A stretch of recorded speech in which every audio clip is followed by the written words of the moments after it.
Parti comme c'est parti, je pense que le flop des films de l'année sera un flop, un film d'horreur. Do it. Do it. You want your mask? Come and get it. I'm coming for you, Michael. Bonjour à tous, j'espère que vous allez bien. On se retrouve en ce milieu de semaine pour parler d'Halloween Kills. Et ce sera une dernière critique avant de prendre quelques jours pour partir en vacances. Parce que oui, je pars à Istanbul et ça va me faire du bien parce que là, je suis un petit peu enrhumé, ça va pas trop. Et vous le remarquerez peut-être, comme les deux dernières vidéos, j'ai encore un petit peu la voix cassée, mais c'est pas grave.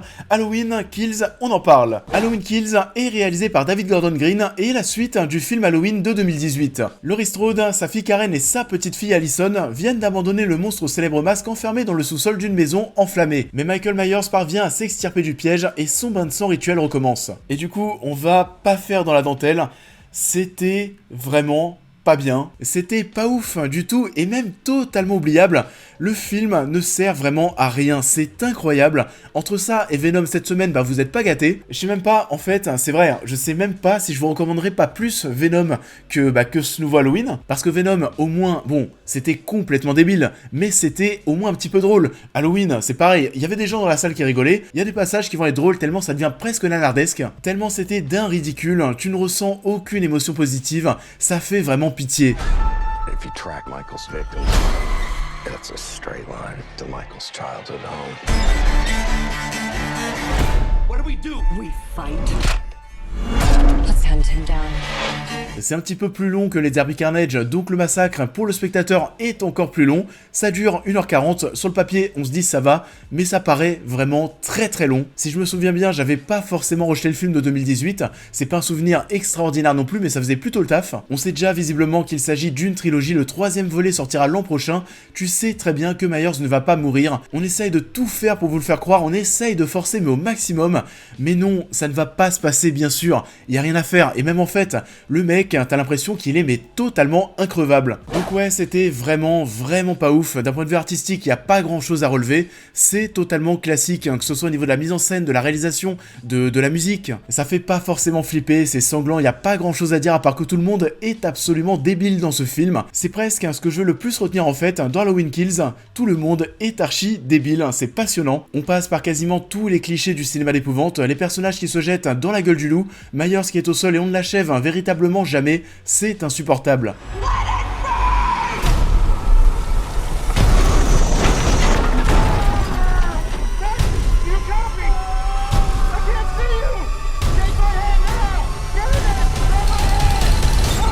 Au niveau des personnages, qu'est-ce qu'on a? On retrouve beaucoup de monde dont on se fout totalement.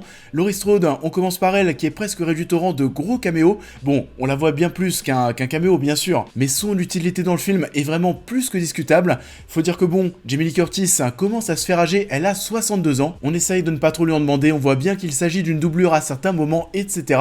Et on va la retrouver accompagnée de sa fille et de sa petite fille, et donc on a ces trois femmes, ces trois générations de femmes qui vont faire face une nouvelle fois à Michael Myers, et ça en étant accompagné d'autres personnes, d'autres survivants du premier massacre. Ces personnes qui font donc partie de ces fameux débiles dont on parlait tout à l'heure, avec entre autres Anthony Michael Hall rasé de près avec sa batte de baseball bien vénère qui nous fait clairement penser à notre bon et tendre Dirty Tommy lorsqu'il critique un film qu'il n'a pas du tout aimé. C'est tellement de la merde, mais vraiment de la merde intégrale, que je vais vous dire, même les spoils, ça va rien vous gâcher du tout. On disait que ces personnes n'ont pas inventé l'eau chaude, mais en fait c'est un tout, ils sont à la hauteur de l'histoire, le film est débile. Michael Myers is flesh and blood, but a man couldn't have survived that fire. Ce n'est pas apprenant, t'as des scènes qui partent en couille dans tous les sens, des choses que tu comprends à peine, dont les choix des personnages dans un premier temps.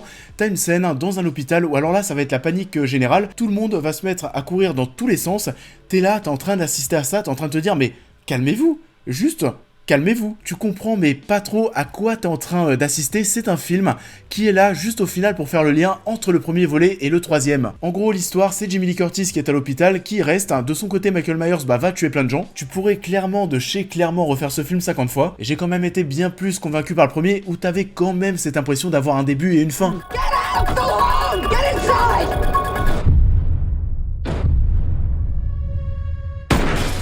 On on allait te raconter au moins quelque chose, il y avait un début et une fin. Là c'est un film qui existe simplement pour capitaliser sur le nom Halloween et faire des entrées au box-office. Il y a absolument rien d'intéressant, désolé pour les fans de la licence, c'est Balek puissance 1000. Tu ne crois en rien, que ce soit au niveau des acteurs, au niveau de l'histoire, au niveau de la crédibilité des événements. Vraiment, je ne vois pas comment est-ce qu'on peut vous recommander ce film. À moins que votre mère ait été prise en otage par les producteurs, je ne vois pas comment est-ce qu'on peut vous dire allez voir Halloween Kills, c'est bien. Vous l'avez donc compris, pas besoin d'en dire plus, c'est vraiment pas ça, c'est totalement inutile. J'y suis pourtant pas du tout à l'air culon, j'aime bien Halloween, le film de 2018 était assez convenable. Là vraiment, la conclusion de cette trilogie, je vous avoue que d'un coup j'en ai totalement rien à foutre.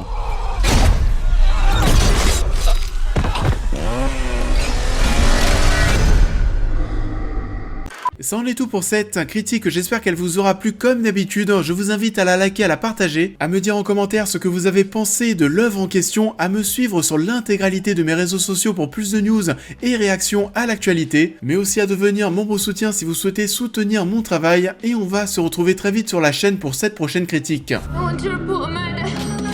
You witnessed the murder last night, but you believe this was a vision from the past. The guy that killed her is still out there. I have to stop him. On va donc se retrouver quand même la semaine prochaine. Je ne pars pas non plus de 2 mois, j'espère en tout cas que d'ici là, ma voix sera un petit peu guérie. Là, je vous avoue, ça se voit peut-être pas, mais tourner les vidéos, c'est un petit peu galère. Donc, je vous souhaite à tous une très belle continuité de semaine, et je vous dis, comme d'habitude, à très vite.